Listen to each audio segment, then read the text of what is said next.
Саламатсыңар балдар. Бүгүнкү жаңы темабыз калктын миграциясы. Миграция деген сөз конуш жаңыртуу, көчүү же чыгуу дегенди билдирет. Калктын миграциясы боюнча бирдиктүү аныктама жок. Бирок анын негизги маңызы адамдардын бир жерден экинчи бир жерге көчүүсү. Жашаган жерин мезгилдүү, узак мөөнөткө же биротоло өзгөртүүсү. Калктын миграциясынын негизги түрлөрү кайрылбас же биротоло, убактылуу жана сезондуу болуп бөлүнөт. Ал эми миграциялык агымдын багыты тышкы жана ички миграция болуп экиге бөлүнөт. Мамлекеттик чек арадан чыгып кеткендер же башка мамлекеттен келгендер тышкы миграция деп аталат. Эгерде өз өлкөсүнөн чет өлкөгө кетсе, эмиграция. Тескерисинче, чет өлкөдөн келсе, иммиграция деп аталат. Бир өлкөнүн ичиндеги көчүүлөр ички миграцияга кирет. Миграциянын себептери: биринчиси экономикалык, экинчиси социалдык, үчүнчүсү саясий. Миграция өз каалоосу менен же мажбурлоодон да болушу ыктымал. Миграциянын деңгээли көчүп келгендер жана көчүп кеткендердин саны менен өлчөнөт. Көчүп келгендер таза миграция болуп саналат.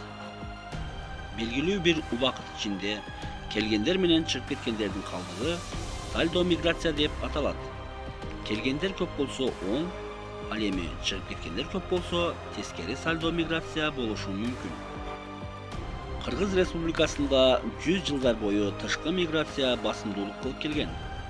Орус, украиндер бир кылка болуп жашаган Чүй, Талас, Ысык-Көл, Фергана өрөөнүндөгү калктуу пукуттарды 19-кылымдын 70 жылдарынан баштап Россиянын Европалык бөлүгүнөн көчүп келгендер негиздеген. Ошол эле учурда 19-кылымдын аягынан тартып Талас менен Чүйдө немис кыштактары пайда боло баштаган.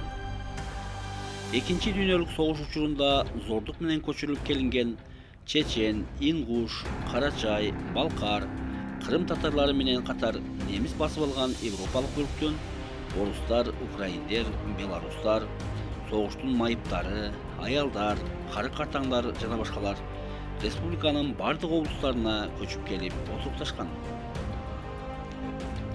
1988-90 жылдары тыштан көчүп келүүлөр кыскарып, миграциялык сальдо нейтралдуу орунду ээлесе, 1991-93 жылдардан баштап тескерисинче республикадан көчүп кетүүлөрдүн саны көбөйгөн. Бул сүрөттө эгемендүүлүк алгандан бери Кыргызстанга көчүп келүүлөр көрсөтүлгөн. Көчүп келүүлөрдүн максаттары кызматтык, туризм, жекече, туруктуу жашоо үчүн жана транзиттик максаттарда болгон.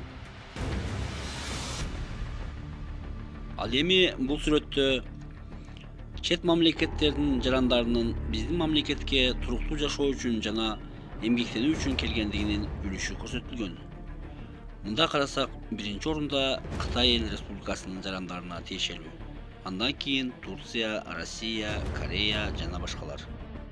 Азыркы учурда тышкы миграциянын негизги үлүшү Россия Федерациясына туура келет. Алар негизинен эмгек мигранттары. Бүгүнкү күндө болжолдуу түрдө 1 миллиондон ашык жарандарыбыз ал жакта эмгектенип жүрүшөт.